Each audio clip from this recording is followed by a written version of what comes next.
உங்களுக்கு கொடுத்திருக்கிற இந்த மாலை வேலையில இந்த பைபிள் ஸ்டடிக்காக நம்ம நன்றியோட துதிக்கிறேன் ஏசப்பா. இப்போது நாங்க பார்க்கும்படியாக கேட்கும்படியாக எங்களுக்கு கொடுத்த இந்த நல்ல ஸ்லாக்கியத்துக்காக துதிக்கிறேன் ஏசப்பா. இந்த ஆண்டரை இன்றைக்கு கொடுத்திருக்கிற இந்த தலைப்பு 3 உலகங்கள்ன்ற இந்த தலைப்பு மூலமாக இன்றைக்கு ஆண்டரே எங்களோட ஆண்டரே உங்களுடைய செய்தியை கொடுக்க வந்திருக்கிற டேவிட் பிரதரை நீர் தாமே ஆண்டரை வழிநடத்தி காத்துக்கொள்ளுங்க ஏசப்பா. எங்களுக்கு ஏற்ற வார்த்தையை தாங்க. உங்களுடைய வார்த்தையை நாங்க தியானிக்கும் போது உங்களுடைய ஆவியானவர் தாமே எங்களோடு பேசணும் சாமி. எங்களுக்குள்ளாக ஆண்டரே உம்முடைய ஆண்டரே வார்த்தைகள் உள்ள சென்று எங்களுடைய ஆவிக்குரிய வாழ்க்கையை அனலாக்கட்டும் சாமி. ஆண்டரே அன்படியாக நடக்கத்தக்கதாகவும் நீங்க கிருபை செய்யுங்க, வழி நடத்துங்க. இப்போதும் கேட்கிற சத்தியம் எங்க ஒவ்வொருத்தருக்கும் ஆண்டரே எங்களுடைய வாழ்க்கைக்கு அது ஆண்டரே பிரயோஜனமா இருக்கவும் ஆண்டரே அப்படியாக கேட்கிறவங்க மாத்தி கீழ்ப்படிந்து உமக்கு உண்மை உத்தமமாய் நடக்கவும் எனக்கும் எங்களுக்கும் நீங்க உதவி செய்யுங்கப்பா. இப்போதும் பிரதர் டேவிட் பிரதரை நீங்க கொண்டு வந்து எங்களுக்கு மத்தியில நீங்க உபயோகப்படுத்துங்கப்பா. எந்த ஒரு ஆண்டரே நெட்வொர்க் இஷ்யூஸ் ஆண்டரே எந்த ஒரு பிரச்சனையும் இராதபடிக்கு ஏசப்பா நாங்க ஆண்டரே உங்களுடைய சமூகத்துல வந்து கேட்கவும் ஆண்டரே நீங்க கிருபை செய்திருக்கிறீங்க. அதுக்காக நன்றி ஆண்டரே. நீங்க எல்லாமே கூட இருந்து கடைசி மட்டும் எங்களை வழி நடத்துங்க, பாதுகாத்துக் கொள்ளுங்க. இந்த நான் நன்றியோட துதிக்கிறேன் ஏசப்பா. நீங்களே கூட இருந்து வழி நடத்துங்க, ஆசீர்வதிங்கப்பா, பலப்படுத்துங்க. எல்லா துதிகரமாக முக்கிய சாமி ஏசு கிறிஸ்து நாமத்தை கேட்கணும் பரமத்தகப்பனே, ஆமேன். ஆமேன். Thank you sister, thank you. இன்னைக்கு பிரதர் எடுத்துக்கொண்ட தலைப்பு 3 உலகங்கள். அப்புறம் வேத பாடமாக நமக்கு கொடுக்கப்பட்ட பகுதி வந்துட்டு 2 பேதுரு 3ஆம் அதிகாரம் 13ஆம் வசனம். நான் வாசிக்கிறேன். அவருடைய வாக்கு தத்தத்தின் படியே நீதி வாசமா இருக்கும் புதிய வானங்களும் புதிய பூமியும் உண்டாகும் என்று காத்திருக்கிறோம். இந்த வார்த்தையின்படி நம்மளோட ஆண்டவர் பேச போறாரு. நீங்க ஜெபத்தோட கேளுங்க. Over to David brother. Brother, good evening brother.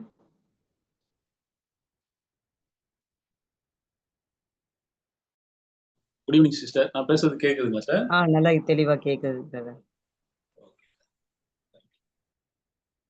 நம்முடைய பிதாவாகிய தேவனாலும் நம்முடைய கர்த்தராகிய இயேசு கிறிஸ்துவினாலும் உங்களுக்கு கிருபையும் சமாதானமும் உண்டாவதாக.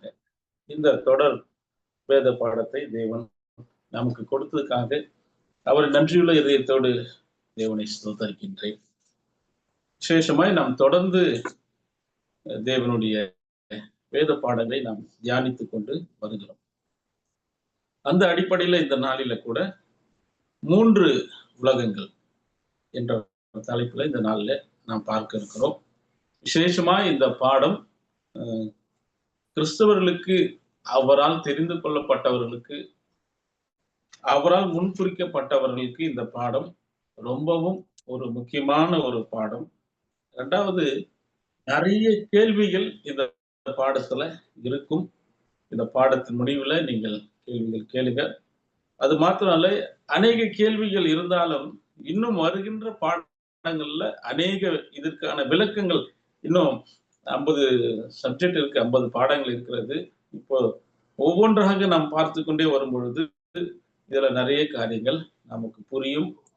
முதலாவதாக நான் சொல்கிறது என்னவென்று சொன்னால், வேதத்தின்படி, பைபிள் இருக்கிற வசனத்தின்படி இருந்தால் மாத்திரம் நீங்கள் இவைகளை ஏற்றுக்கொள்ளலாம். எந்த ஒரு வசனமாக வார்த்தையாக இருந்தாலும் அது பைபிள்ல இருக்கணும், சத்தியத்தின் அடிப்படையில இருக்கணும். ஆகவே அதை நீங்கள் எப்பொழுதும் ஞாபகத்துல வைத்துக் கொள்ளுங்கள். 3 உலகம், அதுதான் இந்த நாள்ல நாம் பார்க்கிறோம். விசேஷமா 2 உலகங்களை நாம் ஆல்ரெடி பார்த்திருக்கிறோம். முதலாவது உலகம் நம்ம பார்த்தோம், ஆதாமிலிருந்து நோவா வரைக்கும் முதல் உலகம். 2வது உலகம் ஏற்கனவே நம்ம பார்த்துட்டோம், நோவாவிலிருந்து இப்பொழுது வரை நடந்து கொண்டிருக்கிறது 2ஆம் உலகம் என்று பார்த்தோம். இப்பொழுது நம்ம பார்க்க இருக்கிறது 3வது உலகம். இந்த 3வது உலகம் எப்படி இருக்கும், அல்லது 3வது உலகம் இயேசு கிறிஸ்துவுடைய ராஜ்யம் எப்படி இருக்கும், அப்படிதான் இந்த நாள்ல நாம் பார்க்க இருக்கிறோம். சில கேள்விகள் எல்லாம் இருக்கும். நீங்களும் இதற்கான பதில்களை சொல்வீர்கள் என்று விசுவாசிக்கிறேன். ஆகவே தேவன் ஆபிரகாமுக்கு வாக்குத்தத்தம் கொடுத்தார் என்று சொல்லி நாம் பார்த்தோம். ஆதாம்ல இருந்து நம்ம டிராவல் பண்ணி வந்து கொண்டிருக்கிறோம். ஆதாம்ல இருந்து நோவா வரைக்கும் ஒரு கூட்டத்தை தேவன் தெரிந்து கொண்டார். நோவாவின் சந்ததியிலிருந்து 3 பேரை தெரிந்து கொண்டார். அதுல இருந்து ஷேம், காம், யாப்பேத் என்று சொல்லி 3 பிரிவுகளாக வந்தார்கள். இந்த 3 பிரிவுல ஷேம், காம், யாப்பேத்திலிருந்து நோவாவுடைய சந்ததியிலிருந்து ஆபிரகாம் சந்ததி வந்தது. சோ ஆபிரகாமுக்கு தேவன் ஒரு வாக்குத்தத்தம் பண்ணுகிறார். அது என்ன என்று சொன்னால் ஆதியாகமம் 22ஆம் அதிகாரம் 17ஆம் வசனம். நான் உன்னை ஆசீர்வதிக்கவே ஆசீர்வதித்து பாருங்க, ஆபிரகாமுக்கு தேவன் கொடுத்த வாக்குத்தத்தம், நான் உன்னை ஆசீர்வதிக்கவே ஆசீர்வதித்து உன் சந்ததியை வானத்து நட்சத்திரங்களைப் போலவும் உன் சந்ததியை வானத்தின் நட்சத்திரங்கள் போலவும் கடற்கரை மணலைப் போலவும் பெருகவே பெருக பண்ணுவேன் என்றும் கடற்கரை மணலை போல பெருக பண்ணுவேன் என்றும் சொல்லி தேவன் ஆபிரகாமை ஆசீர்வதித்தார். சோ ஆபிரகாமை ஆசீர்வதிக்கும் போது வானத்தின் நட்சத்திரங்களாகவும் கடற்கரை மணலத்தனையாகவும் உன்னை ஆசீர்வதிப்பேன் என்று சொல்லி தேவன் அவரை ஆசீர்வதித்தார். அப்படி வானத்தின் நட்சத்திரங்களாக தேவனால் தெரிந்து கொள்ளப்பட்டவர்கள் இஸ்ரவேலர்களாக இருந்தார்கள். ஆனாலும் இஸ்ரவேலர்கள் அந்த வானத்தின் நட்சத்திரம் என்று சொல்லக்கூடிய மகிமையான ஆசீர்வாதத்தை அவர்கள் இழந்து போனதுனால 2வது இடத்துக்கு போயிட்டாங்க. வானத்தின் நட்சத்திரம் என்பது வானம் மேல இருக்கு. வானம் என்று சொன்னா ஒரு மகிமையான ஆசீர்வாதம், ஒரு மகிமையான காரியத்தை பெற்றுக்கொள்வதற்காக அவர்களை அழைத்தார். ஆனாலும் அவர்கள் அந்த வாய்ப்பை இழந்து போனார்கள் என்று சொல்லி போன பாடத்துல பார்த்தோம். சோ அந்த கடற்கரை மணலாக அவர்கள் போய்விட்டார்கள். இப்பொழுது நம்ம வானத்தின் நட்சத்திரங்களாக புறஜாதியார்களுக்கு அந்த வாய்ப்பு வந்திருக்கிறது என்று சொல்லி எல்லாம் நாம் பார்த்தோம். ஸோ அப்படி இந்த நாள்ல நம்ம பார்க்கும் பொழுது வானத்தின் நட்சத்திரங்களாக தேவன் நம்மளை அழைத்திருக்கிறார். ஸோ இது முதல் உலகம் எப்படி அழிஞ்சது என்று சொல்லி நமக்கு தெரியும். தண்ணீரினால அழிந்தது என்று சொல்லி பார்க்கிறோம். 2ஆம் உலகம் அக்கினியினால அக்கினிக்கிரையாக வைக்கப்பட்டிருக்குது என்று சொல்லி நாம் பார்த்தோம். அப்படியாக இந்த உலகம் எப்பொழுது முடிவுக்கு வரும்? இப்போ நோவாவுடைய காலத்துல பார்த்தோம் இல்லைங்களா, ஆதாமுடைய அந்த சந்ததி எப்போ முடிவுக்கு வந்தது ஜலத்தினால என்று சொல்லி பார்த்தோம். இந்த 2ஆம் உலகம் எப்படி முடிய போகிறது என்று சொல்லி நம்ம கூட கர்த்தராகிய இயேசு கிறிஸ்துவிடம் கேட்கும் பொழுது தேவன் என்ன பதில் சொல்கிறார்? சீஷர்கள் கூட கேட்டாங்க. மத்தேயு 24ஆம் அதிகாரம் 3ஆம் வசனம். சீஷர்கள் கூட இந்த மாதிரி நம்முடைய வருகை எப்பொழுது இருக்கும், இந்த உலகத்தின் முடிவு எப்படி இருக்கும் என்று சொல்லி அவர்களும் கேட்கிறார்கள். வாசிக்கலாம். மத்தேயு 24:3. பின்பு அவர் ஒலிவ மலையின் மேல் உட்கார்ந்திருக்கையில் சீஷர்கள் அவரிடத்தில் தனித்து வந்து, இவைகள் எப்பொழுது சம்பவிக்கும்? உம்முடைய வருகைக்கும் உலகத்தின் முடிவுக்கும் அடையாளம் என்ன? பாருங்க, உம்முடைய வருகைக்கும் உலகத்தினுடைய முடிவுக்கும் அடையாளம் என்ன எங்களுக்கு சொல்ல வேண்டும் என்று சீஷர்கள் கேட்டாங்க. இன்னைக்கு நம்ம கூட அதே தான் கேட்கிறோம்.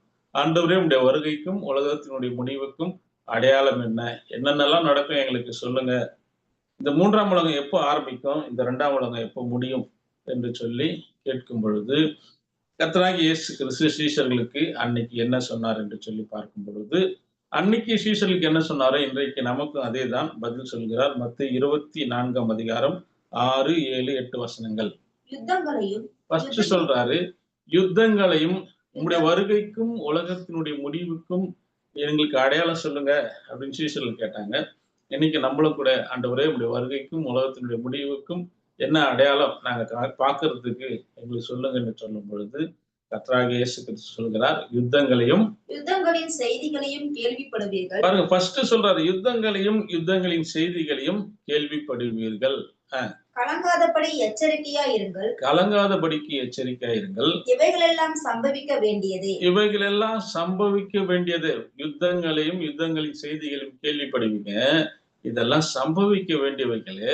ஆனாலும் முடிவு உடனே வராது. ஜனத்துக்கு விரோதமாய் ஜனமும் ராஜ்யத்துக்கு விரோதமாய் ராஜ்யமும் எழும்பும். பஞ்சங்களும் கொள்ளை நோய்களும் பூமி அதிர்ச்சிகளும் பல இடங்களில் உண்டாகும். இவைகளெல்லாம் வேதனைக்கு ஆரம்பம். சோ வேதனைக்கான ஆரம்பம் ஸ்டார்ட் ஆயிடுச்சு. இவைகள்ல இப்பொழுது ஏதாவது ஒண்ணு நடக்காம இருக்குதா? நீங்க தான் பதில் சொன்ன. ஏதாவது ஒண்ணு நடக்காம இருக்கிறதா? இல்ல எல்லாம் நடந்திருக்கிறதா? எல்லாமே நடந்துட்டு இருக்கு. எல்லாமே நடந்துச்சு. யுத்தங்கள் பார்த்துட்டோம், கொள்ளை நோய்கள் பார்த்துட்டோம், பூமி அதிர்ச்சி பார்த்துட்டோம், ராஜ்யத்துக்கு விரோதமா ராஜ்யம் பார்த்துட்டோம். எல்லாமே என்னவாயிட்டு இருக்கு? நடந்து கொண்டிருக்கிறது. பாருங்க, கொள்ள நோய், கொரோனா வந்தது. கொள்ள நோய் வந்து அநேக பேர் மரிச்சு போயிட்டாங்க. யுத்தங்கள் அநேக தேசத்துல இன்றைக்கும் ஒவ்வொரு தேசத்துல யுத்தங்கள் அதிகமாகிக் கொண்டே இருக்கிறது. யுத்தங்கள் ஒவ்வொரு தேசத்திற்கும் அதிகமாகிக் கொண்டே இருக்கிறது. யுத்தம் எல்லாம் குறைஞ்சுதாக பார்த்தா இல்ல. நாளுக்கு நாள் தேசத்துல யுத்தங்கள் அதிகமாயிட்டு இருக்கு. ஸோ ஒரு பக்கம் யுத்தத்தினால அநேக ஜனங்கள் மடிந்து போகிறார்கள். இன்னொரு பக்கம் இயற்கை சீற்றம், சுனாமி வந்து எவ்வளவு ஜனங்களை வாரிக்கொண்டு போனது. அப்படியே பூமி அதிர்ச்சி வந்து எத்தனையோ ஜனங்களை மறித்து போய் கொண்டார்கள். ஸோ ஒரு பக்கம் இயற்கையான பேரழிவுகள் நடந்து கொண்டிருக்கிறது, ஒரு பக்கம் மனிதர்களாலே பேரழிவும் நடந்து கொண்டு இருக்கிறது. ஸோ உங்களுடைய வருகைக்கும் உலகத்தின் முடிவுக்கும் என்ன அடையாளம் என்று சொல்லி கேட்கும் பொழுது தேவன் கரெக்டா ரொம்ப தெளிவா சொல்லிட்டார். இதெல்லாம் நடக்கும் பொழுது இவைகளாம் வேதனைக்கான ஆரம்பம். ஸோ ஆரம்பம் எவ்வளவு பயங்கரமாய் இருக்கிறது என்று சொல்லி நாம் பார்க்கிறோம். அப்படி பார்க்கும் பொழுது மத்தேயு 24:14 நாம் வாசிக்கும் பொழுது, மத்தேயு 24:14 ராஜ்யத்தினுடைய இந்த சுவிசேஷம், இப்ப நல்லா கவனிங்க, ராஜ்யத்தினுடைய இந்த சுவிசேஷம் பூலோகம் எங்கும் உள்ள சகல ஜாதிகளுக்கும் சாட்சியாக பிரசங்கிக்கப்படும். அப்பொழுது முடிவு வரும். இன்றைக்கு தேவனுடைய வார்த்தை ராஜ்யத்தினுடைய சுவிசேஷம். இப்ப நம்ம கேட்கறது எதுன்னா, ராஜ்யம், பரலோக ராஜ்யத்துக்கு போறதுக்கு ராஜ்யத்தினுடைய இந்த சுவிசேஷம் பூமியில் உள்ள எல்லாருக்கும் அறிவிக்கப்படும். இன்றைக்கு உங்களுக்கும் எனக்கும் அறிவிக்கப்பட்டிருக்கிறது. ராஜ்யத்தினுடைய சுவிசேஷம் பூமியில் உள்ள எங்கும் அறிவிக்கப்படும். அப்பொழுதுதான் முடிவு வரும்.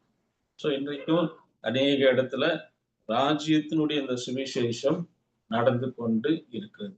அநேக இடத்துல ராஜ்யத்தினுடைய காரியம் இதுதான் சுவிசேஷம்.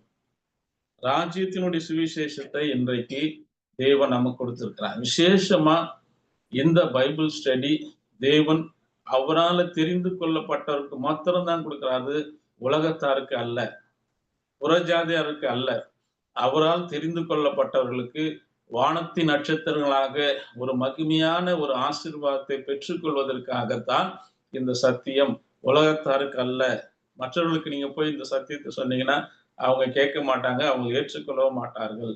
ஏன் என்று சொன்னால், ஒரு கூட்டத்தாரை எப்படி இஸ்ரவேலர்களை அழைத்தாரு, ஒரு கூட்டத்தை அவர்கள் அந்த வானத்தின் மகிமையான ஆசீர்வாதத்தை இழந்து போனதுனால அதற்கு நம்ம இன்னைக்கு தகுதியானவர்களாய் வந்திருக்கிறோம். ஸோ எப்படியாக கர்த்தருக்குள்ளாக எல்லாருக்கும் உயிர்த்தெழுதல் இருக்குது, அதுதான் ஆசீர்வாதம். ஸோ யாருக்கெல்லாம் உயிர்த்தெழுதல் இருக்கு அப்படின்னு சொல்லி நாம் பார்க்கும் பொழுது மத்தேயு 4:8-9 வசனங்கள். மத்தேயு 4:8-9 அதற்கு இயேசு, உன் தேவனாகிய கர்த்தரை பரீட்சை பாராதிருப்பாயாக என்றும் எழுதியிருக்கிறதே என்றார். பாருங்க, அடுத்து 1 யோவான் மத்தேயு 4:8-9 படிச்சிட்டீங்களா? 9 படிங்க. நீ சாஷ்டாங்கமாய் விழுந்து என்னை பணிந்து கொண்டால் இவைகளை எல்லாம் உமக்கு தருவேன் என்று சொன்னான். பாருங்க, இப்பொழுது இருக்கிற உலகம் யாருக்கிட்ட இருக்கு அப்படின்ட்டு நம்ம பாத்தீங்கன்னா, இப்பொழுது இருக்கிற உலகம் சாத்தானுடைய கையில இருக்கிறது, அவனுடைய ஆளுகையில இருக்குது. அதுதான் சொல்றான், சாத்தான் சொல்றான். 8ஆம் வசனம் படிங்க, மத்தேயு 4:8 படிங்க. மறுபடியும் பிசாசு அவரை, பாருங்க, மறுபடியும் பிசாசு அவரை மிகவும் உயர்ந்த மலையின் மேல் கொண்டு போய் உலகத்தின் சகல ராஜ்யங்களையும், பாருங்க, உலகத்தின் சகல ராஜ்யங்களையும் அவருக்கு காண்பித்து அவைகளுடைய மகிமையும் அவருக்கு காண்பித்து நீர் சாஷ்டாங்கமாய் விழுந்து என்னை பணிந்து கொண்டால் இவைகளை எல்லாம் உனக்கு தருவேன் என்று சொன்னான். இவைகள் எல்லாம் உனக்கு தருவேன் என்று சொன்னான். 9 படிச்சிட்டீங்களா? 9 படிச்சிட்டோம். அப்போ இப்பொழுது இருக்கிற உலகம் சாத்தானிடத்தில் இருக்கிறது. இப்பொழுது இருக்கிற உலகம் சாத்தானிடத்தில் இருக்கிறது. சாத்தானுடைய ராஜ்யம் தான் நடந்து கொண்டிருக்கிறது. அது 1 யோவான் 5ஆம் அதிகாரம் 19ஆம் வசனத்துல இன்னும் தெளிவா சொல்றாங்க. 1 யோவான் 5:19 நாம் தேவனால் உண்டாயிருக்கிறோம் என்றும் நாம் தேவனால் உண்டாயிருக்கிறோம் என்றும் உலகம் முழுவதும் பொல்லாங்கனுக்குள் கிடக்கிறது என்றும். யார்கிட்ட இருக்குங்க? பொல்லாங்கனுக்குள். உலகம் முழுவதும் இப்ப யார்கிட்ட இருக்குன்னா பொல்லாங்கனுக்குள் இருக்கிறது என்று அறிந்திருக்கிறோம். பாருங்க, நம்ம அறிந்திருக்கிறோமா? இன்றைக்கு நம்ம அறிந்திருக்கிறோம். உலகம் முழுவதும் பொல்லாங்கனுக்குள் இருக்கிறது. அப்போ இந்த ராஜ்யம் முழுவதும் எப்படி இருக்குதுன்னா பொல்லாங்கனுக்குள்ளாக இருக்கிறது. எவ்வளவு பேர் சொல்றாங்க இன்னைக்கு நாங்க வந்தா நல்லதெல்லாம் செஞ்சிருவோம், நாங்க வந்தா நல்லது பண்ணுவோம்ட்டு. ஆனால் பொல்லாங்கனுக்குள்ள கிடைக்கிறதுனால ஒன்றுமே நடக்காது. அதுவே கர்த்தராகிய இயேசு கிறிஸ்து சொல்றாரு. யோவான் 14:30 கர்த்தராகிய இயேசு கிறிஸ்து சொல்றாரு, படிங்க. இனி நான் உங்களுடனே அதிகமாய் பேசுவதில்லை, இந்த உலகத்தின் அதிபதி வருகிறான். பாருங்க, கர்த்தராகிய இயேசு கிறிஸ்து சொல்றாரு, இந்த உலகத்தின் அதிபதி வருகிறான், அவனுக்கு என்னிடத்தில் ஒன்றுமில்லை. கர்த்தராகிய இயேசு கிறிஸ்துவ சொல்றாரு, இந்த உலகத்தின் அதிபதி இப்போ யாருன்னா சாத்தான். அவனிடத்துலதான் இந்த ராஜ்யம் இருக்கிறது என்று சொல்லி பார்க்கிறோம்.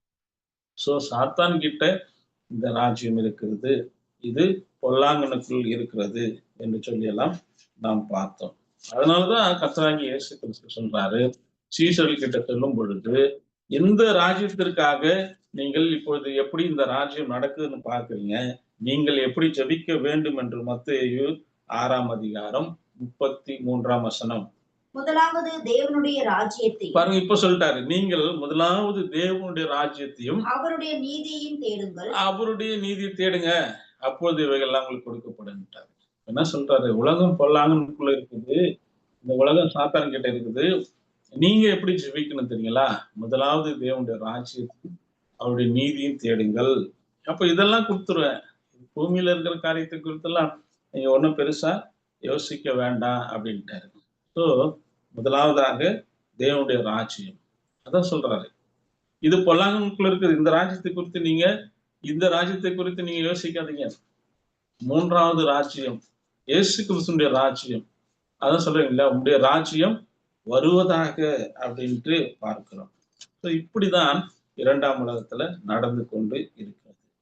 ஸோ இந்த 2ஆம் உலகத்தின் முடிவுல உயிர்த்தெழுதல் என்று ஒன்று உள்ளது. இதுதான் ஒரு மகிமையான ராஜ்யம், இயேசு கிறிஸ்துனுடைய ராஜ்யம். அப்போ உயிர்த்தெழுதல் இருக்குது. யாருக்கெல்லாம் உயிர்த்தெழுதல் இருக்குது அப்படின்ட்டு நாம பார்க்க வேண்டும். பார்க்கலாம். 1 கொரிந்தியர் 15ஆம் அதிகாரம் 22ஆம் வசனம். 1 கொரிந்தியர் 15:22. ஆதாமுக்குள் எல்லாரும் மரிக்கிறது போல கிறிஸ்துவுக்குள் எல்லாரும் உயிர்த்தெழுதல் இருக்குது.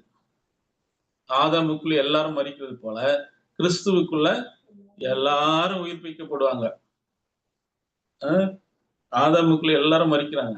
இன்றைக்கு கிறிஸ்துவுக்குள்ளாக எல்லாருக்கும் உயிர்த்தெழுதல் உண்டு என்று பார்க்க. அப்போஸ்தலர் 14, அப்போஸ்தலர் 24:15, அப்போஸ்தலர் 24:15.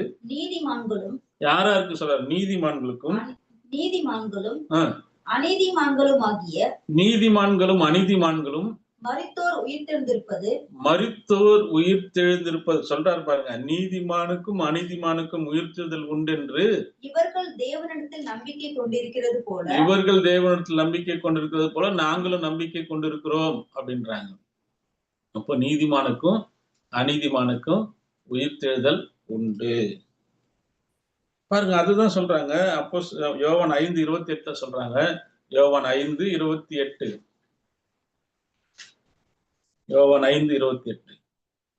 இதை குறித்து நீங்க ஆச்சரியப்படாதீங்க. இப்ப ஆச்சரியமா இருக்கு இல்லையா? அநீதிமானுக்கு உயிர்த்தெழுதல் இருக்குன்னுதான் அதை சொல்றாரு. இதை குறித்து நீங்க ஆச்சரியப்படுகிறது ஏனென்றால் பிரேத குழிகளில் உள்ள அனைவரும் அவருடைய சத்தத்தை கேட்கும் காலம் வரும். எல்லாருக்கும் உயிர்த்தெழுதல், ஆதாமுக்குள் மரிக்கிறது போல எல்லாருக்கும் உயிர்த்தெழுதல் என்று பார்க்கிறோம். இதை குறித்து நீங்க ஆச்சரியப்படுகிறது என்ன? பிரேத குழியில் உள்ள அனைவரும் அவருடைய சத்தத்தை கேட்கும் காலம் வரும். அது எப்பொழுது அப்படின்னு பார்த்தா அவருடைய ராஜ்யத்துல. இப்போ ஒரு கேள்வி வரும், என்னங்க இப்போ ஒரு கேள்வி, எல்லாருக்கும் உயிர்த்தெழுதல்ன்ட்டு நீங்க சொல்றீங்கல்ல, அப்போ பைபிள்ல இப்படி ஒரு வசனம் இருக்குது. என்ன வசனம்? இப்போ ஏதாவது ஒரு கேள்வி, உங்களுக்கு ஒரு கேள்வி உடனே வரணும். ஒரு கேள்வி வரும். என்ன கேள்வின்னா, மனுஷன் மரிப்பதும் என்னங்க ஃபுல்ஃபில் பண்ணுங்க. மனுஷன் மரிப்பதும் நியாய தீர்ப்பு அடைவதும் அவனுக்கு நியமிக்கப்பட்டிருக்கிறது அப்படின்னு பைபிள் வசனம் இருக்குது. அப்ப எப்படி உயிர்த்தெழுதல்? நமக்கு கேள்வி வருது இல்லைங்களா? அந்த வசனம் நம்ம படிக்கலாம். எபிரேயர் 9ஆம் அதிகாரம் 27ஆம் வசனம். மத்தேயு எபிரேயர் 9:27. அன்றியும் ஒரே தரம் மரிப்பதும் பின்பு நியாய தீர்ப்பு அடைவது மனுஷனுக்கு நியமிக்கப்பட்டிருக்கிறது. அப்ப நீங்க உயிர்த்தெழுதல் சொல்றீங்களே, இது எப்படி என்ற கேள்வி நமக்குள்ளாக வரலாம்.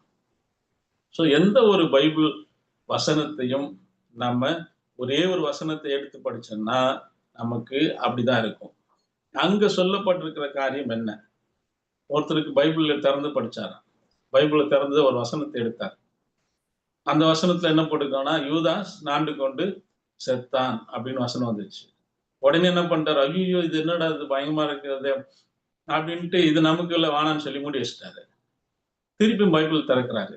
ஆண்டவரே இந்த வசனமாவது நல்ல வசனமா வரணும் அப்படின்ட்டு திறந்தாரு. அது திறந்த என்ன வசனம் தெரியுங்களா? நீயும் போய் அப்படியே செய்யணும் வந்தது.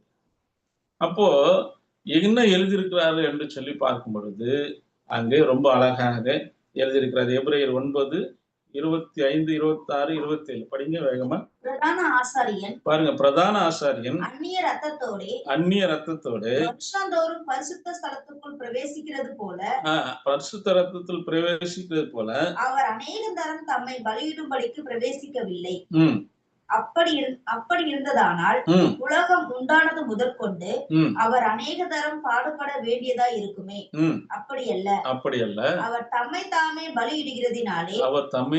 பலியிடுகிறதினாலே பாவங்களை நீக்கும் பொருட்டாக இந்த கடைசி காலத்தில் ஒரே தரம் வெளிப்பட்டால் அன்றியும் ஒரே தரம் மரிப்பதும் பின்பு நியாய தீர்ப்பு அடைவதும்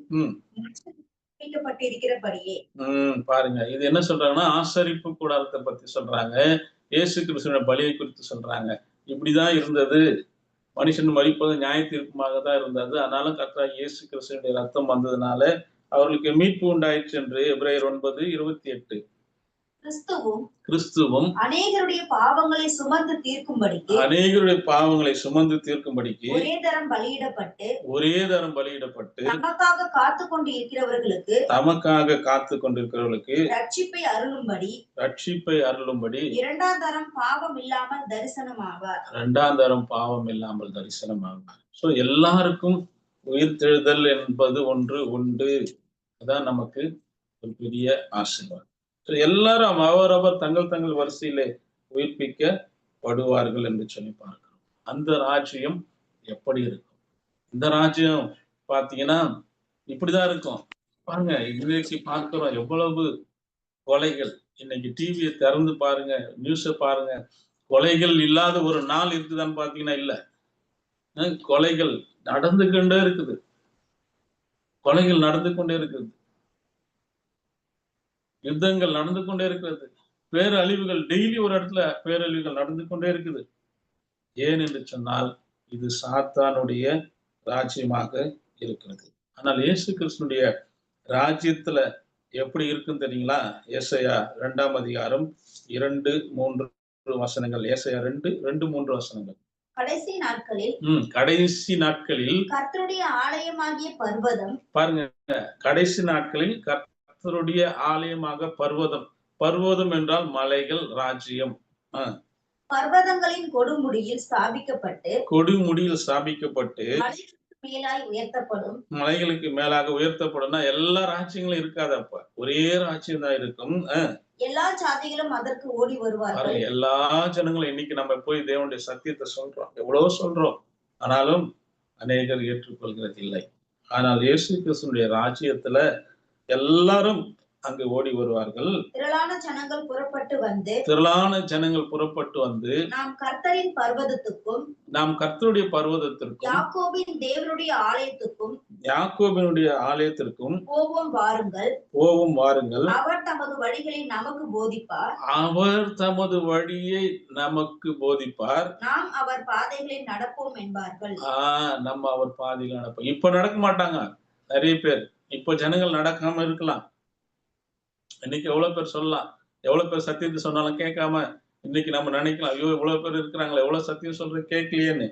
ஆனால் இயேசு கிறிஸ்துவனுடைய ஒரு ராஜ்யம் இருக்கிறது. அந்த ராஜ்யத்துல எல்லாரும் வருவாங்க.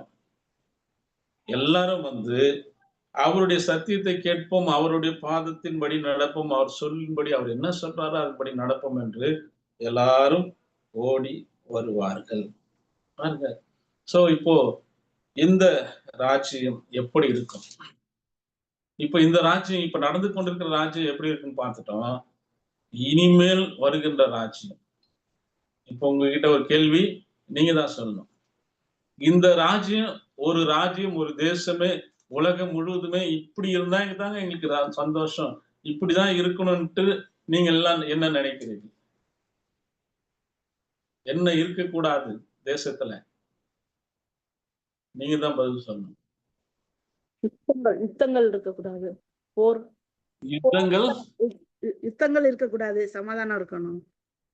யுத்தங்கள் இருக்கக்கூடாது, சிஸ்டர் சொல்லிட்டாங்க. யுத்தங்கள் இருக்கக்கூடாது. அப்புறங்க வேற என்னெல்லாம் இருக்கக்கூடாதுன்னு நினைக்கிறோம்?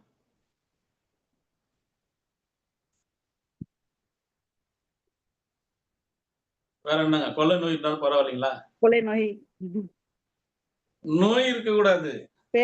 நல்ல ஒரு பேரழிவுகள், பேரழிவுகள் பாருங்க. அடுத்ததுங்க கொள்ளை நோய்கள், வாதைகள் பாருங்க. யுத்தம் இருக்கக்கூடாது, கொள்ளை நோய்கள், வியாதிகள் அதெல்லாம் இருக்கக்கூடாது. அப்புறம் என்னங்க? இந்த மாதிரி நிறைய சொல்லலாம், நிறைய இருக்கு. சோ இதெல்லாம் இருக்கக்கூடாது. ஃபர்ஸ்ட் என்ன சொல்றாங்க? யுத்தம் இருக்கக்கூடாது, சண்டையே இல்லாத இருக்கணும் அப்படின்ட்டு சொல்றோம். ஆனால் இயேசு கிறிஸ்துவனுடைய ராஜ்யம் எப்படி இருக்குன்னு தெரியுங்களா? ஏசாயா 2ஆம் அதிகாரம் 4ஆம் வசனம். ஏசாயா 2:4. அவர் ஜாதிகளுக்குள் நியாயம் தீர்த்து அவர்கள் ஜாதிகளுக்குள் நியாயம் தீர்த்து திரளான ஜனங்களை கடிந்து கொள்வார். திரளான ஜனங்களை கடிந்து கொள்வார். அப்பொழுது அவர்கள் தங்கள் பட்டயங்களை பாருங்க. அப்பொழுது அவர்கள் இயேசு கிறிஸ்துவனுடைய ராஜ்யத்துல அப்பொழுது அவர்கள் தங்கள் பட்டயங்களை, அந்த காலத்துல என்னங்க போர் ஆயுதம் என்னங்க, பெரிய பெரிய மிலிட்டரி ஏவுகணை, அணுகுண்டு பாத்தீங்கன்னா இல்ல. தங்கள் பட்டயங்களை மண்வெட்டிகளாகவும் தங்கள் ஈட்டியை, நாங்க ஈட்டி இருக்கு இல்லைங்களா, அந்த காலத்துல யுத்தத்துக்கு பயன்படுத்தினாங்க. அறிவால் இல்ல, பட்டயம், பெரிய பெரிய பட்டயம், ஈட்டி. கத்தினால பட்டயம் வெட்டுவாருங்க, ஈட்டினால குத்துவாங்க. தாவீதை கூட சவுல் கொல்றதுக்கு எவ்வளவு முறை முயற்சி பண்ணாரு. சோ அதெல்லாம் என்ன பண்றாங்க, என்ன நடக்குது படிங்க. தங்கள் ஈட்டிகளை அறிவாள்களாகவும் அடிப்பாங்க. ரெண்டுமே என்னத்துங்க? மண்வெட்டி, அறிவாள் ரெண்டுத்தையும் என்ன பண்றதுங்க? விவசாயம் பண்றதுக்கு, பூமியை பண்படுத்துவதற்கு. படிங்க. ஜாதிக்கு விரோதமாய் ஜாதி பட்டயம் எடுப்பதில்லை. ஜாதிக்கு விரோதமாய் ஜாதி பட்டயம் எடுப்பதில்லை. இனி அவர்கள் யுத்தத்தை கற்பதும் இல்லை. இனி யுத்தத்தை கற்பதும் இல்லை. யாருமே சண்டையே போட மாட்டாங்க இயேசு கிறிஸ்துவினுடைய ராஜ்யத்துல. நாங்க சொல்றாரு பாருங்க. இனி அவர்கள் பட்டயம், ராஜ்யத்துக்கு விரோதமா ராஜ்யம் பட்டயம் எடுப்பதில்லை. அவர்கள் யுத்தத்தை, சண்டையை கத்துக்கிறது கூட கிடையாது இயேசு கிறிஸ்துவினுடைய ராஜ்யத்துல. இன்னைக்கு என்னங்க சண்டை கத்து கொடுக்குறாங்க. ஒருத்தருக்கு ஒருத்தர் தேசத்தை எப்படி அழிக்கிறதுன்ட்டு ஒரு அரசாங்கமே கத்து கொடுக்குது இல்லைங்களா? மிலிட்டரி எதுக்கு வச்சுக்கிறாங்க? ஒரு தேசத்துக்கு இன்னொரு தேசத்துக்கு சண்டை வந்துச்சுன்னா அந்த எதிரியை எப்படி அழிக்கிறது அப்படின்ட்டு ட்ரைனிங் கொடுக்குறாங்க. இன்றைக்கு பெரும்பாலான பொருளாதாரம் அரசாங்கம் எதுக்கு ஒதுக்குதுன்னு பார்த்தீங்கன்னா இந்த மிலிட்டரிக்கு தான் ஒதுக்குறாங்க. ஏன்? தேசத்தை பாதுகாப்பதற்காக. ஆனால் இயேசு கிறிஸ்துவனுடைய ராஜ்யத்துல சண்டையே, யுத்தம் இல்லாத ஒரு தேசம், ஒரு உலகம், அதுதான் கர்த்தராகிய இயேசு கிறிஸ்துவனுடைய ராஜ்யம். அப்ப என்னங்க, யாரெல்லாம் அறிவால் வச்சிருந்தாங்களோ அதெல்லாம் மண்வெட்டி ஆக்கிடுவாங்க. மண்வெட்டி ஆக்கி இந்த பூமியை பண்படுத்துகின்ற அப்படின்னா இந்த பூமியை நல்ல சீர்படுத்துகின்ற ஒரு காரியமாக இருக்கும் என்று பார்க்கிறோம்.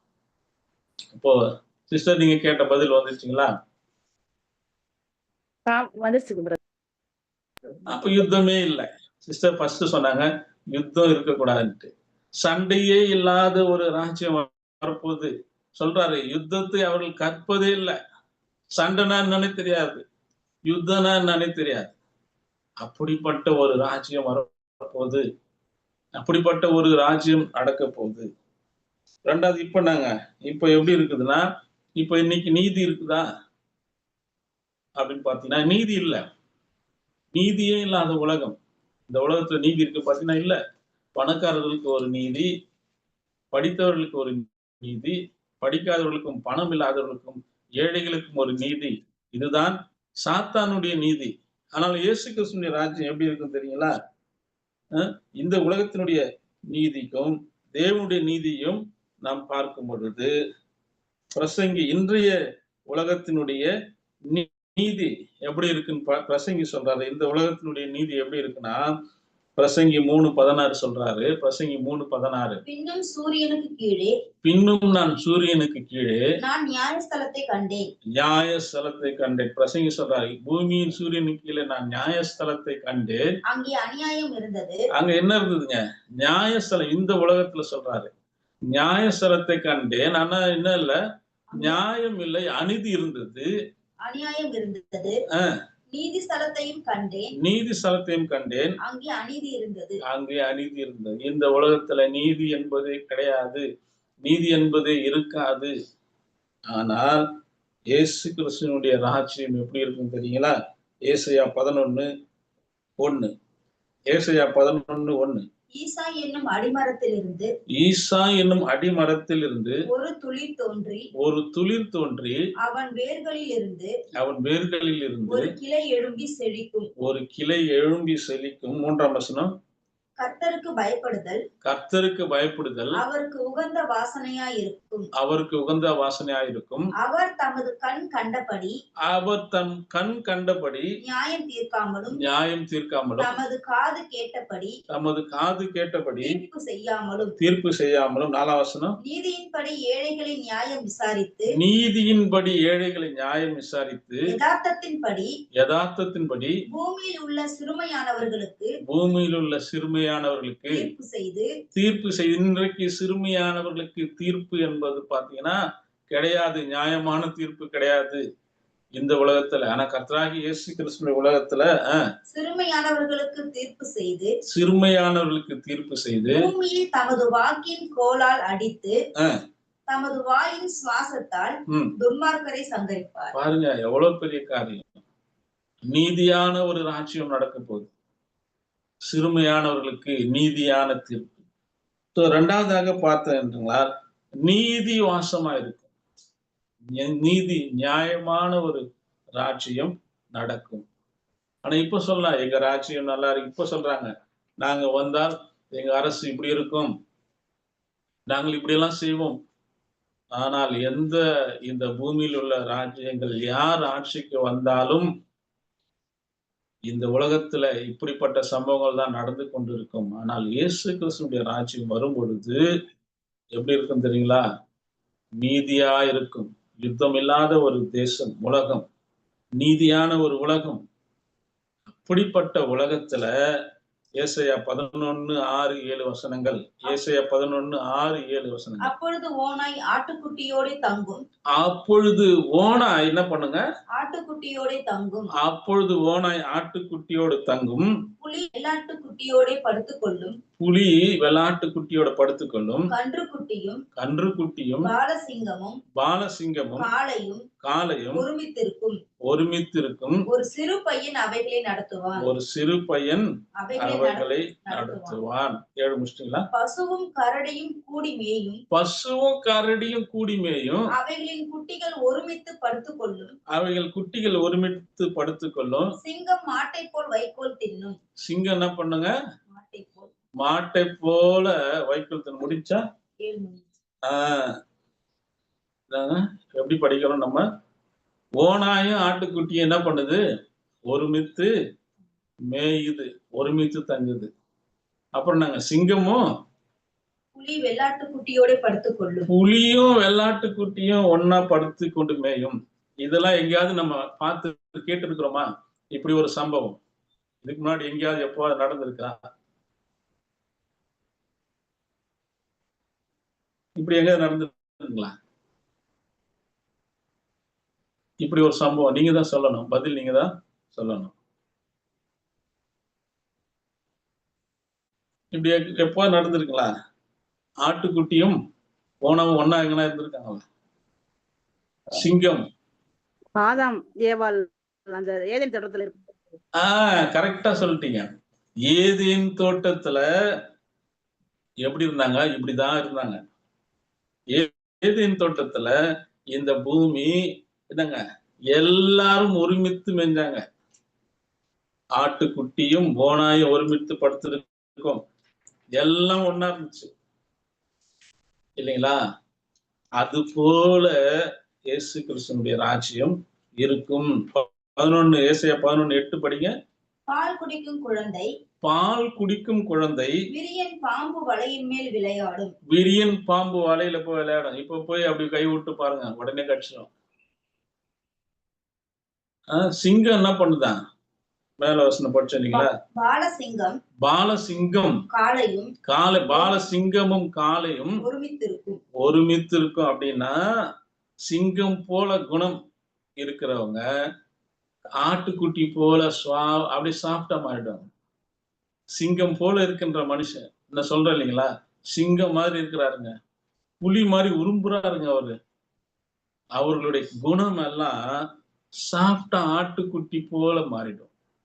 அப்படின்னா இயேசு கிறிஸ்துனுடைய குணம் போல அவர்களுடைய குணங்கள், கேரக்டர் எல்லாம் மாறிடும். பாருங்க, இதுதான் இயேசு கிறிஸ்துனுடைய ராஜ்யம். சண்டை இல்லாத ஒரு ராஜ்யம். ஒரு ஒரு விரியன் பாம்புக்குள்ள போய் ஒரு பையன் கையை விடுவானா? படிச்சிட்டீங்களா? 11:8 ஏசாயா 11:8. பால் குடிக்கும் குழந்தை விரியன் பாம்பு வலையின் மேல் விளையாடும். விரியன் பாம்பினுடைய வலையின் மேல விளையாடும். பால் மறந்த பிள்ளை கட்டு விரியனுடைய புற்றிலே தன் கையை வைக்கும். ஆனா ஒண்ணுமே பண்ணாது. ஏன்? ஏதேன் தோட்டம் அப்படிதான் இருந்துச்சு. ஏதேன் தோட்டம் அப்படிதான் இருந்தது. அப்படி மாத்திருவார் இந்த தேசத்தை. அதுதான் அது ஆதியாகமத்துல சொல்றாரு பாருங்க. ஆதியாகமம் 1:30.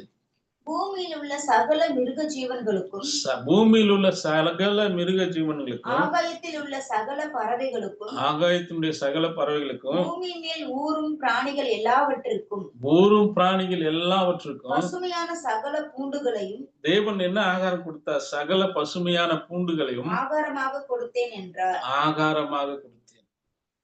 என்னங்க, இந்த பூமியில இருக்க எல்லா மிருகங்களுக்கும் ஒன்லி வெஜிடேரியன் தான், நான்வெஜ் இல்லை. அதுதான் சொல்றாரு. சிங்கம் என்ன பண்ணுதுங்க? பிள்ளை சாப்பிடணும் போட்டிருக்கு. என்ன எங்க போட்டிருக்கு? பாலசிங்கமும் காளையும் ஒருமித்து இருக்கும். சிங்கம் மாட்டை போல் வைக்கோல் தின்னும். சிங்கம் மாடு மாதிரி வைக்கோல தின்னுமா? ஏதேன் தோட்டத்தில் அப்படிதான் இருந்துச்சு. அந்த மாதிரி நடக்கும். பாருங்க, ஏன் மனிதனுடைய கேரக்டர் மாறிடுச்சு. மனிதனுடைய குணம் மாறிடுச்சுன்னா மிருகங்களுடைய குணமும் மாறிடும். அதுதான் ஓசியாவில் சொல்றாரு. ஓசியா 2:18 சொல்றாரு. ஓசியா 2:18. அக்காலத்தில் இயேசு கிறிஸ்துவினுடைய ராஜ்யத்தில் நான் அவர்களுக்காக காட்டு மிருகங்களோடும், பாருங்க, நான் அவர்களுக்காக அப்படின்னா இந்த மிருகங்களுக்காக, இந்த மனிதர்களுக்காக தேவன் என்ன செய்யறாரு? காட்டு மிருகங்களோடும் ஆகாயத்து பறவைகளோடும். பாருங்க, காட்டு மிருகங்கள் என்னங்க? பட்சிக்கிற குணம் உள்ள குணம். காட்டுல இருக்க மிருகங்கள்லாம் என்னங்க? சிங்கம், புலி, கரடி, இதெல்லாம் காட்டு மிருகங்கள். இதெல்லாம் என்னங்க? பட்சிக்கிற குணம் உள்ள ஒரு மிருகம். இப்ப என்ன பண்றாரா தேவன்? படிங்க. காட்டு மிருகங்களோடும் ஆகாயத்து பறவைகளோடும் பூமியிலே ஊரும் பிராணிகளோடும் ஒரு உடன்படிக்கை பண்ணி வில்லையும் பட்டயத்தையும் யுத்தத்தையும் தேசத்திலே இராதபடிக்கு முறித்து தேசத்துல இராதபடிக்கு முறித்து அவர்களை சுகமாய் படுத்துக் கொண்டிருக்க பண்ணுவேன். அவைகளை சுகமாய் படுத்து ஏதேன் தோட்டது மாதிரி ஆக்கிடுவார். ஒரு உடன்படிக்கை பண்ணிட்டார். இனிமே விலங்குகள் எல்லாம் நீங்க என்ன செய்யக்கூடாது, நீங்க மனிதர்களை அடிக்க கூடாது. உங்களோடு இருக்கின்ற மற்ற விலங்குகளை நீங்க என்ன பண்ணக்கூடாது, அடித்து கொன்று புசிக்க கூடாது. மனிதர்கள் நல்லா மாறிட்டாங்க இல்லைங்களா? மனிதனுடைய குணம் மாறிடுச்சுன்னா விலங்குகள குணமும் மாறிடும். பாருங்க எப்படி பண்றாரு தேவன். மனிதனுடைய குணம் மாறிடுச்சு. இப்ப இன்னைக்கு மனிதன் எப்படி இருக்கான்? இன்னைக்கு மனிதன் மிருகம் மாதிரி இருக்கான். சில இடத்துல மிருகத்தை விட மோசமா போயிட்டான்.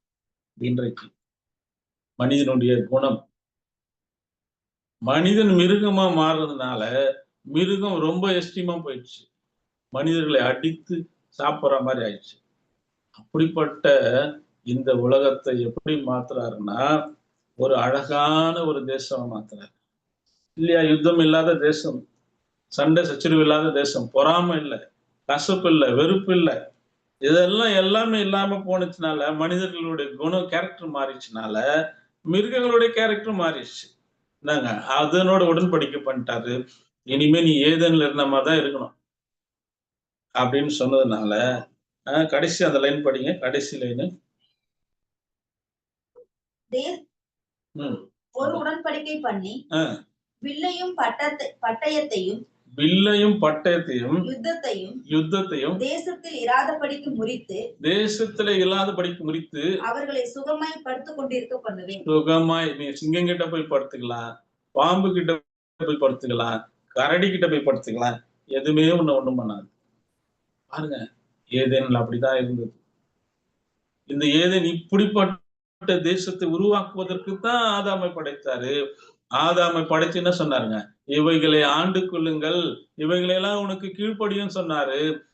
ஆதாம் பாவம் செய்ததுனால, தேவனுடைய வார்த்தைக்கு கீழ்ப்படியாமல் போனதுனால எல்லா குணங்களும் மாறிடுச்சு. ஆதாமின் குணம் மாறிடுச்சு. அவனை ஆண்டு கொள்ளுங்கள் என்று சொன்னாங்க. இப்ப கரப்பாம்பூச்சை பார்த்தாலே பயந்து வர்றாங்க இல்லையா? இப்ப பாருங்க, சிலர் கரப்பாம்பூச்சி பார்த்தா பயப்படுறாங்க, சிலர் பல்லியை பார்த்தா பயந்து வர்றாங்க. சிஸ்டர் பிரதர், ஒரு நாள் சிங்கத்தை அப்படியே தடவி கொடுக்க போறோம். சிங்கம் வா வா அப்படின்னா வந்துடும். பாம்பு விரியன் பாம்பு இருக்குது, அதை எடுத்து கையில போட்டுன்னு குழந்தைங்க ஷிப்பிங் கே விளையாடுற மாதிரி விளையாண்டு இருப்பாங்க. அப்படிதான் நடக்கும்னு நினைக்கிறேன் இல்லையா? அப்படிதான் இருக்குது. பைபிள் வசனம் அப்படிதான் போட்டிருக்குது. ரொம்ப சாஃப்டா மாறிட்டோம். இன்னைக்கு நம்ம பண்ணாங்க கரப்பாம்பூச்சி பார்த்தே பயப்படுறோம். ஒரு நாள் நம்ம வீட்டுல பெட்டு அனிமல் வளர்க்குற மாதிரி சிங்கம் நம்ம வீட்டுல வந்து அப்படியே விளையாட்டு போகுதுன்னு நினைக்கிறேன். அப்படிதான் மாத்துறாரு தேவன். பாருங்க எவ்வளவு பெரிய தேவனுடைய ராஜ்யம். சோ இதுதான் தேவனுடைய மகத்தான ராஜ்யம். அடுத்தது என்னங்க, நம்ம எல்லாருக்கும் என்ன இல்லை, சொந்த வீடு இல்லை. அவங்களுக்கு கூட நற்செய்தி சொல்றாரு, சொந்தமா வீடு இல்லையா? இன்னைக்கு நிறைய பார்க்கிறோம். இயேசு கிறிஸ்து சொல்றாருங்களா, உங்கள் பொக்கிஷங்களை இந்த பூமியில சேர்த்து வைக்காதீங்கப்பா, பரலோகத்துல சேர்த்து வைங்கன்றாங்க. இன்னைக்கு நாங்க வீடு இல்லாத பெரும் பிரச்சனை. ஆனால் இயேசு கிறிஸ்துவின் ராஜ்யத்துல எப்படி இருக்குன்னு தெரியுங்களா? ஏசாயா 65:21 வீடுகளை கட்டி அவைகளில் குடியிருப்பார்கள். திராட்சை ஃபர்ஸ்ட் பாருங்க, வீடுகளை கட்டி அவைகளை குடியிருப்பார்கள், திராட்சை தோட்டங்களை நட்டு அவைகளின் கனியை புசிப்பார்கள். அவை அதனுடைய கனிகளை புசிப்பார்கள். அவர்கள் கட்டுகிறதும் 22ஆம் வசனம், அவர்கள் கட்டுகிறதும் வேறொருவர் குடியிருக்கிறதும் அவர்கள் நாட்டுகிறதும் வேறொருவர் கனி புசிக்கிறதுமா இருப்பதில்லை. வேற ஒருத்தங்க புசிக்கிறதுலாம் இல்ல. ரொம்ப அழகா சொல்லிட்டாரு. நீங்க வீடுகளை கட்டி நீங்களே குடியிருப்பீங்க. இன்னைக்கு இல்ல, வீடு இல்ல. நிறைய பேர் நினைக்கலாம், ஐயோ எப்பதான் நான் சொந்த வீடு வாங்க போறேன், எப்ப சொந்த வீடு வாங்க போறேன், எப்ப எனக்கு ஒரு வீடு கிடைக்கும். கவர்மெண்ட் கூட சொல்றாங்க இன்னைக்கு எல்லாருக்கும் வீடு. ஓலை வீடு இல்லாத ஒரு ராஜ்யம், ஒரு தேசம். எங்க ராஜ்யத்துல ஓலை வீடே கிடையாதுங்க. ஆனா இன்னைக்கும் பாருங்க எவ்வளவு பேர் ஓலை வீட்டுலதான் இருக்கிறாங்க, எவ்வளவு பேர் இன்னும் ஏழையாதான் இருக்கிறாங்க. ஏன் இந்த வேறுபாடு? எல்லாரும் தேவனால் உண்டாக்கப்பட்டவங்க தானே, எல்லாரும் கிறிஸ்துவால் உண்டாக்கப்பட்டவங்க தானே. பணக்காரங்க நல்ல பணக்காரனா ஆகிட்டே போறான், ஏழை ஏழையாவே இருக்கிறான். ஏன் இந்த வேறுபாடு? ஆனால் இயேசு கிறிஸ்துவின் ராஜ்யத்துல வீடுகளை கட்டி அவைகள்ல குடியிருப்பார்கள். திராட்சை தோட்டங்களை நாட்டி திராட்சை தோட்டங்களை உண்டாக்கி அதன் பலனை அவர்களே புசிப்பார்கள். இன்னைக்கு பாருங்க, ஒரு விவசாயி 1 கிலோ தக்காளி விவசாயம் பண்ணி ஒருத்தர் கிட்ட கொடுக்குறாருன்னா 5 ரூபாய்க்கு கொடுக்குறாரு. அதுல இருந்து டிராவல் ஆகி 2 பை 3 பை மாறி மாறி மாறி அந்த ஒரு தக்காளியோட விலை இன்னைக்கு கிலோ 50 ரூபா அப்படின்னு வந்து நிக்குது. ஏங்க, அவர்கள் விவசாயம் பண்ணாலும் அவர்களால விற்க முடியல. ஒரு மீனவன் இன்னைக்கு கடல்ல போய் எவ்வளவு பிரயாசப்பட்டு எவ்வளவு முயற்சி பண்ணி தன் உயிரை பணயம் வைத்து மீன் பிடிச்சி கொண்டு வராரு. ஆனா அவரால் விற்க முடியல. இன்னொருத்தர் கையில கொடுத்துறாரு. இன்னொருத்தர்கிட்ட கொடுத்து 2 பேர் 3 பேர் கழிச்சு வரும் பொழுது அதனுடைய தரம் விலை உயர்ந்து போகுது. ஆனால் கிறிஸ்துவனுடைய ராஜ்யத்துல நீங்கள் விவசாயம் பண்ணீங்கன்னா உங்களுடைய பலனை நீங்களே புசிப்பீங்க. எவ்வளவு பெரிய ஆசீர்வாதம். அப்ப என்னங்க, பொருளாதாரம் விலை ஏற்றம் ஒண்ணுமே கிடையாது. எல்லாம் செழிப்பா இருக்கும். எல்லாமே செழிப்பா இருக்கும்.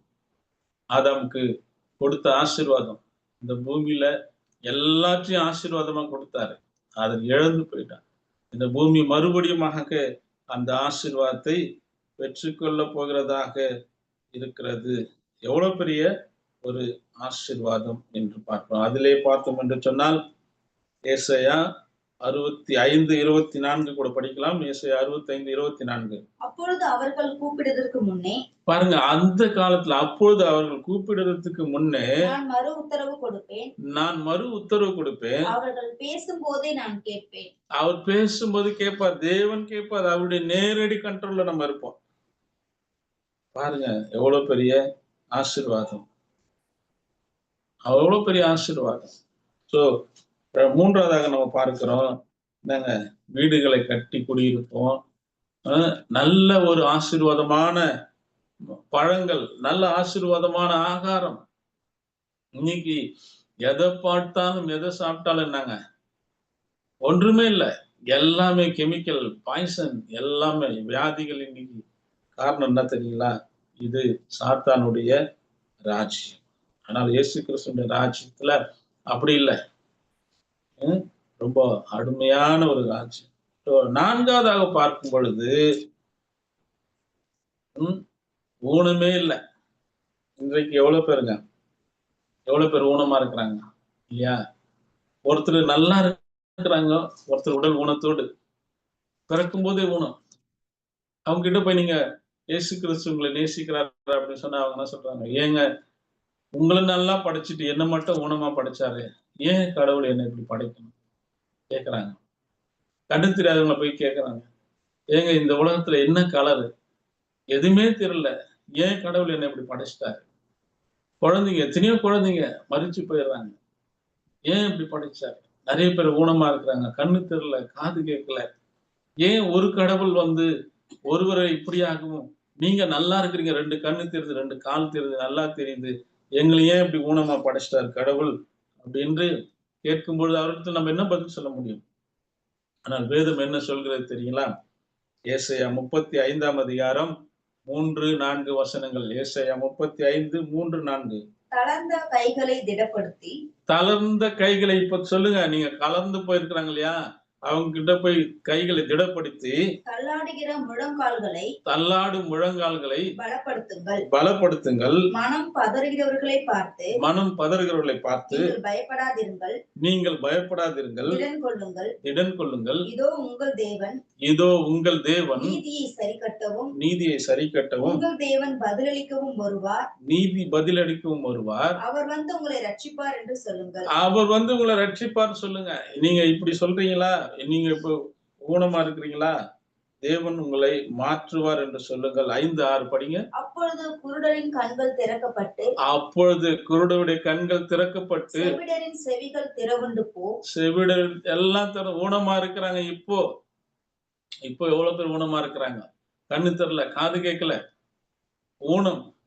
ஆனால் இயேசு கிறிஸ்துவினுடைய ராஜ்யத்துல உயிர்த்தெழுந்து அவங்க வரும் பொழுது ஊனமே இல்லாமல் வர போறாங்க. படிங்க மீண்டும். அப்பொழுது குருடரின் கண்கள் திறக்கப்பட்டு. குருடருடைய கண்கள் திறக்கப்படும். எவ்வளவு பெரிய ஆசீர்வாதம். இன்றைக்கு குருடரா இருக்கிறாங்க, எது நற்செய்தி தெரியுங்களா? எது ராஜ்யத்தினுடைய சுவிசேஷம் தெரியுங்களா? இன்றைக்கு கண்ணு தெரியாம என்ன கலர்னே தெரியாம ஒருத்தர் மறிச்சிடுறாரு. ஆனா உயிர்த்தெழுதல் வரும் பொழுது அவர்களுக்கு நல்லா கண்ணு தெரியும். படிங்க. செவிடரின் செவிகள் திறவுண்டு போகும். செவிடருடைய செவிகள் திறவுண்டு போகும். அப்பொழுது முடவன் மானை போல் குதிப்பான். முடவன் மானை போல குதிப்பான். ஒரு கால் இல்லாத ஒருத்தனுக்கு ஒரு கால் வந்துச்சுன்னா எவ்வளவு பெரிய சந்தோஷம். ஒரு கண்ணு தெரியாதவங்களுக்கு 1 கோடி ரூபாய் தரேன், உனக்கு கண்ணு வேணுமான்னு கேட்டா 1 கோடி ரூபாய்னா வேணாம், எனக்கு கண்ணு கிடைச்சா போதும்வாங்க. அவர்களுக்கு ஆசீர்வாதம். இயேசு கிறிஸ்துவினுடைய ராஜ்யம் மானை போல துள்ளி குதித்து ஊமையின் நாவும் ஊமையுடைய நாவும் கெம்பீரிக்கும் வனாந்தரத்திலே தண்ணீர்களும். போதுமா? பாருங்க எவ்வளவு பெரிய ஆசீர்வாதம். அதுல ஏசாயா 29:18. ஏசாயா 29:18. அக்காலத்திலே செவிடர் புஸ்தகத்தின் வசனங்களை கேட்பார்கள். பாருங்க, அக்காலத்துல செவிடர்கள் காது கேட்கல. இன்னைக்கு என்ன சொல்றீங்க? கேட்கல. மைக்கு வைக்கிறாங்க, கேட்கல. ஆனா இயேசு கிறிஸ்துவினுடைய ராஜ்யத்துல செவிடர் புஸ்தகத்தின் வசனங்களை கேட்பார்கள். புஸ்தகத்தினுடைய வசனத்தை கேட்பார்கள். குருடருடைய கண்கள் இருளுக்கும் அந்தகாரத்துக்கும் நீங்களாகி பார்வை அடையும். அதுதாங்க நற்செய்தி. இயேசு கிறிஸ்துவினுடைய ராஜ்யத்துல இப்படிதான் ஒரு ஆசீர்வாதம். எவ்வளவு பெரிய ஆசீர்வாதம். அதுதான் சொல்றாரு ஏசாயா 33:24. ஏசாயா 33:24. வியாதிப்பட்டு இருக்கிறேன் என்று நகரவாசிகள் சொல்றதில்லை. இன்னைக்கு என்னங்க போன் பண்றோம், ஹலோ பிரதர் எப்படி இருக்கிறீங்க? பிரதர் உடம்பு சரியில்லை, வியாதியா இருக்கிறேன்.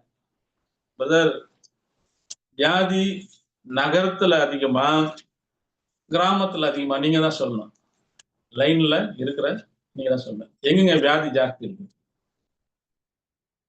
ஹாஸ்பிட்டல், பெரிய பெரிய ஹாஸ்பிட்டல் எங்க இருக்குங்க? டவுன்ல தான், சிட்டில தான் இருக்குது. நிறைய பொல்யூஷன். பெரிய பெரிய ஹாஸ்பிட்டல் எங்க இருக்குது? அதான் சொல்ல, நகரவாசிங்க நான் வியாதியா இருக்குன்னு சொல்றதில்ல அப்படின்ட்டாரு ஒரே வார்த்தையில. நகரவாசிகள்லாம் சிட்டியில இருக்கிறவங்களுக்கு வியாதி இல்லை, நான் கிராமத்துல இருக்கிறவங்களுக்கு ஒண்ணுமே இல்லை. அதான் சொல்றாரு. படிங்க மீண்டும் அந்த வசனம். வியாதிப்பட்டு இருக்கிறேன் என்று நகரவாசிகள் சொல்வதில்லை. அதில் வாசமாய் இருக்கிற ஜனத்தின் அக்கிரமம் மன்னிக்கப்பட்டிருக்கும். பாருங்க, அவர்களுடைய அக்கிரமம் மன்னிக்கப்பட்டிருக்கும். வியாதி இல்லை. அதான் சொல்றாருங்களா, உங்கள் அக்கிரமங்களே உங்களுக்கும் தேவனுக்கு நடுவா பிரிவினையா இருக்கிறது.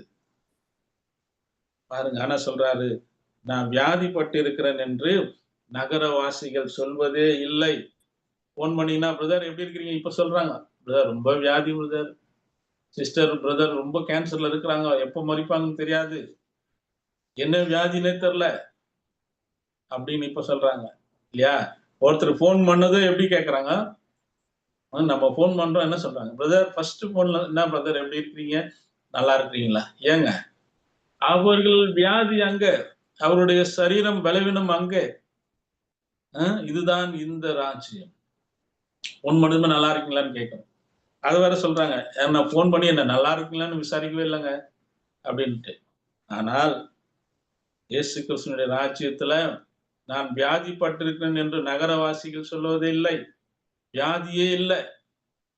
அதோட என்ன சந்தோஷம். ஒரு சிஸ்டர் சொன்னாங்க, வியாதியே இல்லாம இருக்கணும்ட்டு. என்னங்க, வியாதியே இல்லாத ஒரு தேசம், உலகம் முழுவதும் வியாதி இல்லை. யாருக்கு நீங்க இப்ப போன மாதிரி நீங்க போன் பண்ணி பிரதர் நல்லா இருக்கீங்களான்னு நீங்க கேட்க வேண்டியதே இல்லை. ஏன்னா வியாதியே இல்லை யாருக்குமே. அப்ப நம்ம போன் பண்ணினாங்க, நல்லா இருக்கீங்களா சிஸ்டர், எப்படி இருக்கீங்களா? இன்னைக்கு சொல்றோம், அவங்க போன் பண்ணாங்க, என்ன நல்லா இருக்குன்னு விசாரிக்கவே இல்லை, வச்சுட்டாங்க. ஏங்க, அவங்களுக்குள்ள ஒரு பலவீனம், வியாதி. எங்க பார்த்தாலும் இன்னைக்கு கேன்சர், உயிர்கொல்லி நோய்கள். ஆனால் இயேசு கிறிஸ்து ராஜ்யத்துல சொல்றாரு, நீங்கள் வியாதிப்பட்டேன் என்ற நகரவாசிகள் சொல்வதில்லை. அதனாலதான் இன்றைக்கு நம்ம கல்லறையில புதைக்கும் போது என்ன சொல்றேங்க, 1 கொரிந்தியர் 15:43, 44. 1 கொரிந்தியர் 15, 43, 44. கனவீனம் உள்ளதாய் விதைக்கப்படும். இன்னைக்கு வியாதியில ஒருத்தர் மறிச்சிட்டாரு, கேன்சரு, பலவீனம், ரொம்ப வியாதிப்பட்டு பலவீனம் உள்ளதாய் இது விதைக்கப்படும். மகிமை உள்ளதாய் எழுந்திருக்கும். உயிர்த்தெழுதல் எழுந்து வரும் பொழுது அவர்கள் வியாதி இல்லாத வருவாங்க, பலவீனம் உள்ளதாய் விதைக்கப்படும். பலவீனமாய் அவர்கள் இன்னைக்கு கல்லறை மண்ணை தோண்டி நம்ம புதைச்சிடுறோம். பலமுள்ளதாய் எழுந்திருக்கும். பலமுள்ளதாய் எழுந்திருப்பாங்க. அவங்க உயிர்த்தெழுதல வரும்பொழுது அவங்களுக்கு வியாதியில் அதுதான் சொல்றாங்க. பலவீனம் உள்ளதா இன்னைக்கு நம்ம பலவீனமாய் ரொம்ப முடியாம ஆயிடுச்சுங்க. சின்ன வயசுங்க. 28 வயசு தாங்க ஹார்ட் அட்டாக்ல இருந்துட்டாங்க. பலவீனம் உள்ளதாய் நம்ம விதைக்கிறோம். என்னங்க விதைக்கும் பொழுது ஒவ்வொரு மரணத்திலும் நம்ம என்ன சொல்றோம்? பலவீனம் உள்ளதாய் நாங்கள் விதைக்கின்றோம். ஆனால் பலமுள்ளதாய் எழுந்திருக்கும். எப்பொழுது பலமுள்ளதா எழுந்திருக்கும் நம்ம சொல்றோம், இன்னைக்கு சொல்றோம். ஆனால் இதனுடைய உண்மையினுடைய தாற்பயம் என்ன என்று சொன்னால், இயேசு கிறிஸ்துவின் 1000 வருட அரசாட்சியில பலமுள்ளதாய் இன்னைக்கு பலவீனமா நீங்க மறிக்கலாம். ஆனால் இயேசு கிறிஸ்துவின் ராஜ்யத்துல பலமுள்ளதா அதான் சொல்றோம். நம்ம என்ன சொல்றோம்? ஒவ்வொரு கிறிஸ்தவர்களை கல்லறையில அவர்களை அடக்கம் பண்ணும்போது என்ன சொல்றோம்? இப்பொழுதும் நாங்கள் புதைக்கப்படவில்லை, விதைக்கப்படுகின்றோம். ஒரு நாள் எழுந்திருக்கும். பலவீனம் உள்ளவங்களா நீங்க மறிச்சிருக்கலாம். இன்னைக்கு வியாதியா இருக்கிற ஐயோ வியாதி என்ன பண்றது தெரியல, நீங்க வியாதியா மறிச்சிருக்கலாம். ஆனால் நீங்கள் உயிர்த்தெழுதல்ல வரும்பொழுது பலமா வருவீங்க. உங்களுக்கு வியாதி என்பதே கிடையாது. மீண்டும் படிங்க. கனவீனம் உள்ளதாய் விதைக்கப்படும். கனவீனம் உள்ளதாய் விதைக்கப்படும். மகிமை உள்ளதாய் எழுந்திருக்கும். மகிமை என்ன மகிமை? வியாதியே இல்லாத ஒரு மகிமையா எழுந்திருக்கும்.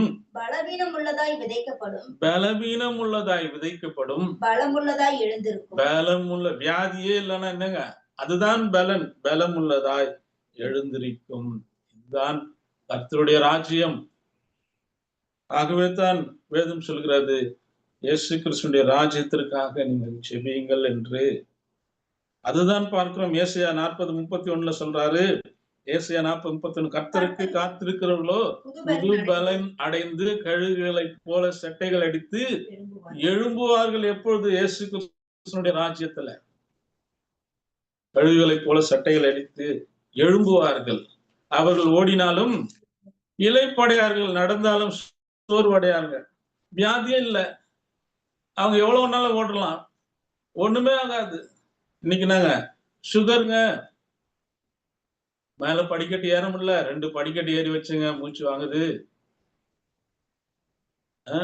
அவங்க சொல்லுவாங்க சுகருங்க, 2 படிக்கட்டு ஏற முடியல, மாடி ஏற முடியல, மூச்சு வாங்குது. அவங்க சொல்லுவாங்க இயேசு கிறிஸ்துவின் ராஜ்யத்துல நான் ஓடினாலும் ஒண்ணும் ஆகலைங்க, நடந்தாலும் ஒண்ணுமே ஆகலைங்க. இதுதான் இயேசு கிறிஸ்துவினுடைய ராஜ்யம்.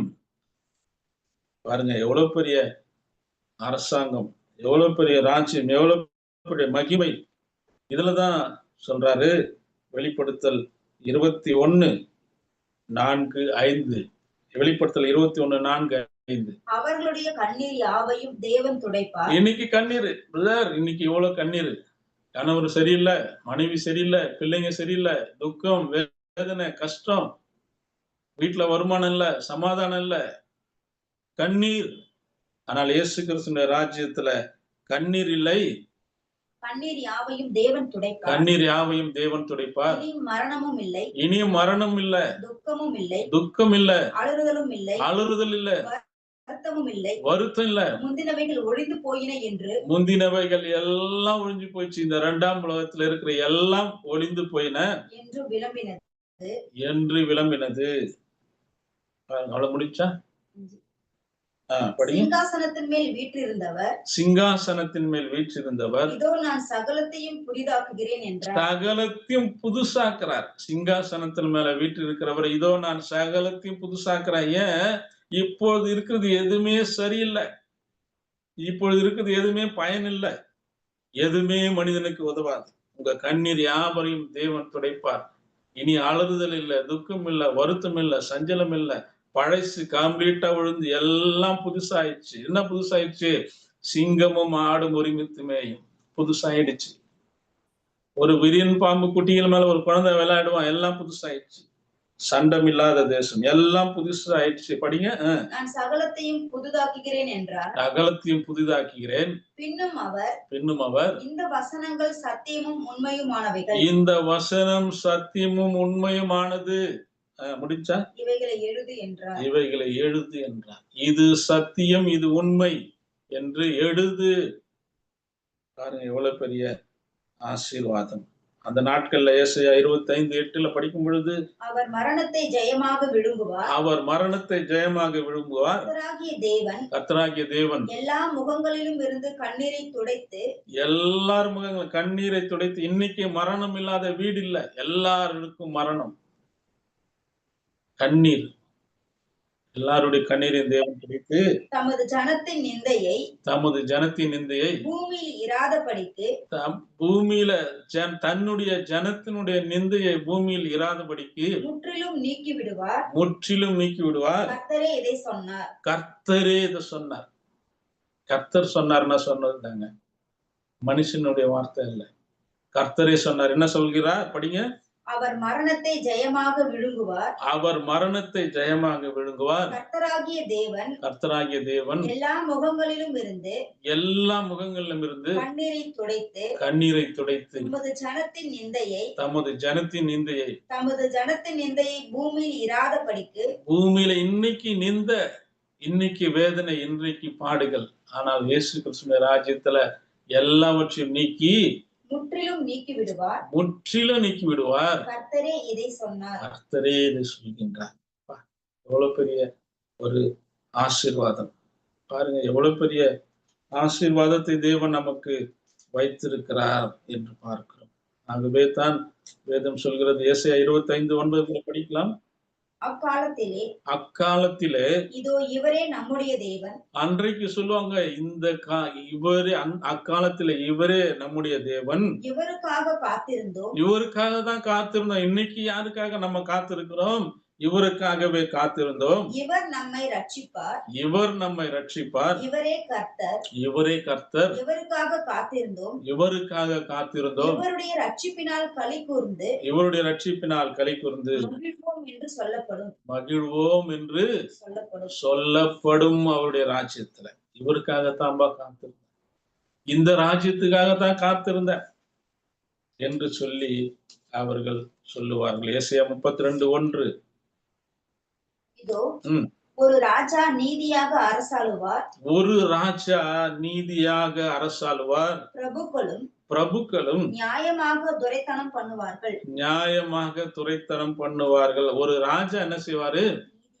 நீதியாக அரசாளுவார். பிரபுக்களும் நியாயமாக துரைத்தனம் பண்ணுவார்கள்.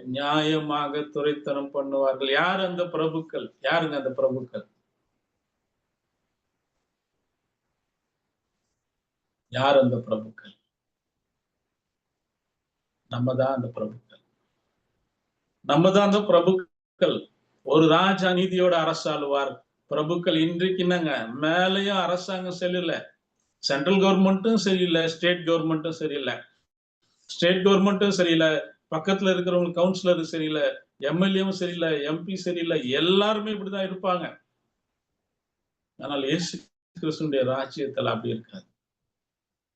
இயேசு கிறிஸ்துவினுடைய ராஜ்யம் வரும் பொழுது எல்லாம் மாற்றப்படும். ஒரு ராஜா நீதியோடு ஆளுகை செய்வார். ஒரு பிரபு, படிங்க.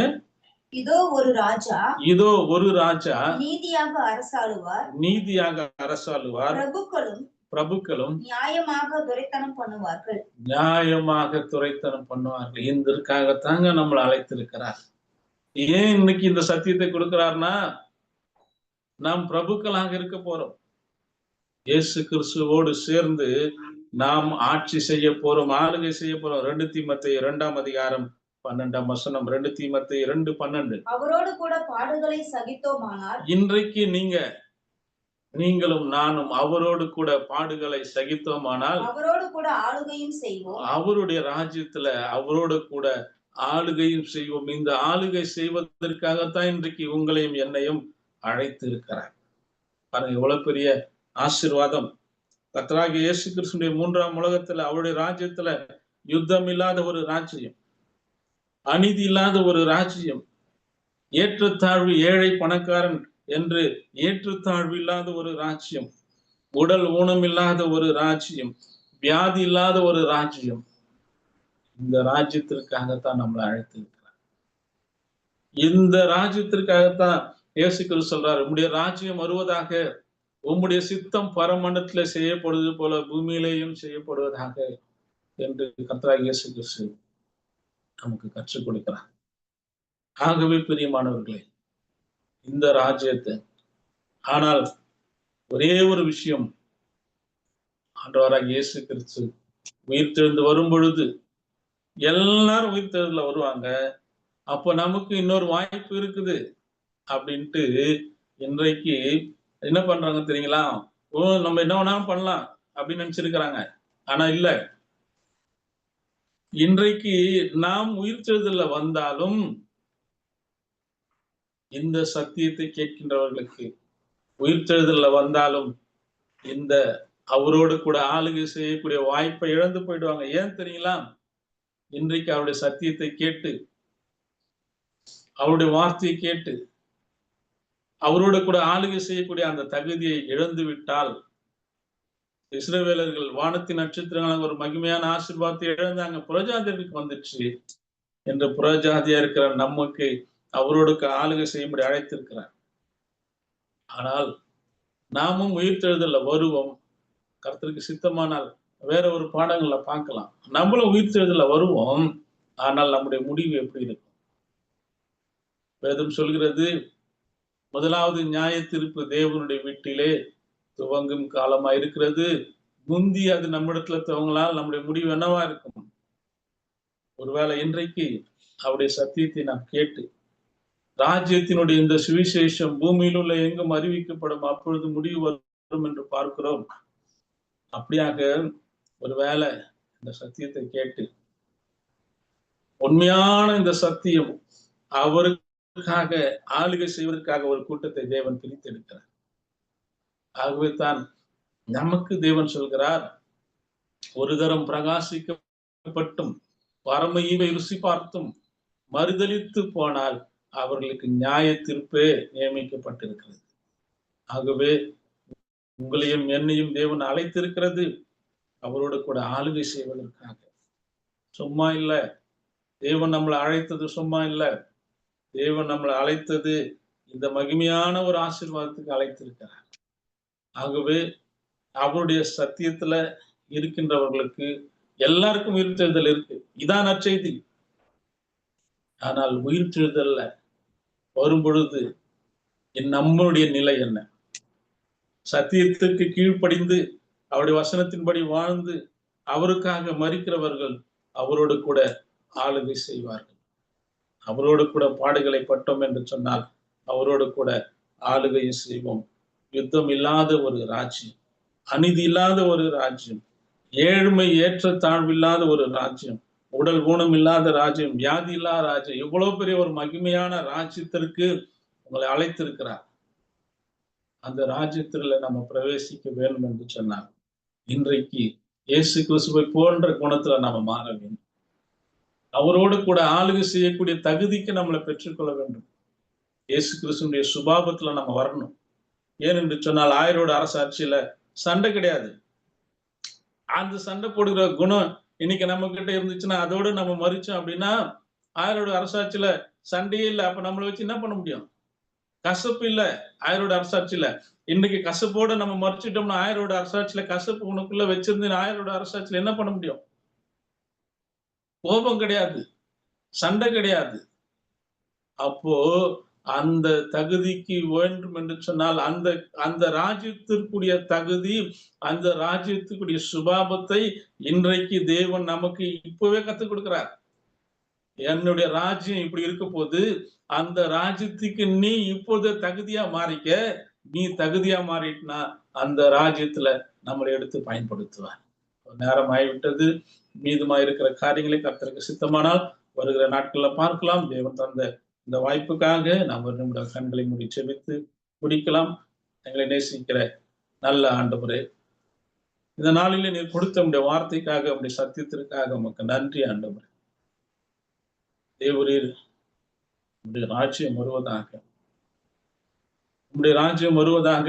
ஆமா ஆண்டவரே, இன்றைக்கும் இந்த உலகத்தினுடைய முடிவு ஏன் வரல என்று பார்த்தால் இன்னும் இயேசு கிறிஸ்துடைய ராஜ்யத்திற்கு அவருக்கென்று பிரித்தெடுக்கப்பட்டவர்கள் இன்றும் நிரப்பப்படாமல் இருக்கிறதுனால இன்றும் இயேசு கிறிஸ்துடைய ராஜ்யம் வராதபடிக்கு தடையா இருக்கிறது. அவருடைய ராஜ்யத்திற்காக அவர் தெரிந்து கொள்ளப்பட்டவர்கள் அவருடைய சுபாவத்தில் அவருடைய குணத்துல மாறி, இயேசுவை போல அவருடைய குணத்துல நாங்கள் மாறி, உம்மை போல நாங்கள் மாறி, உம்முடைய குணத்துல நாங்கள் மாறி இந்த ராஜ்யத்திற்கு எங்களை தகுதிப்படுத்தும்படியாக ஜெபிக்கிறோம். அதற்காகவே இந்த ராஜ்யத்தினுடைய சுவிசேஷம் பூமியில் உள்ள எங்கும் அறிவிக்கப்படும், அப்பொழுது முடிவு வரும் என்று சொன்னீர் ஆண்டவரே. அந்த ராஜ்யத்திற்காகத்தான் நீங்கள் அழைத்திருக்கிறீர்கள் என்று பார்க்கிறோம். இன்னுமாய் மீதியா இருக்கிற காரியங்களை வருகிற நாட்கள் நாங்கள் தியானித்து இன்னுமாய் நாங்கள் அதிக சக்திகளை பெற்றுக்கொள்ள எங்கள் தேவன் தாமே உதவி செய்யும்படியாக ஜெபிக்கிறோம். எல்லா துதி கன மகிமை உமக்கு எடுக்கிறோம். எங்கள் மீட்பரும் ரட்சகருமாகிய இயேசு கிறிஸ்துவின் ஜெபிக்கிறோம் நல்ல பிதாவே. ஆமென், ஆமென்.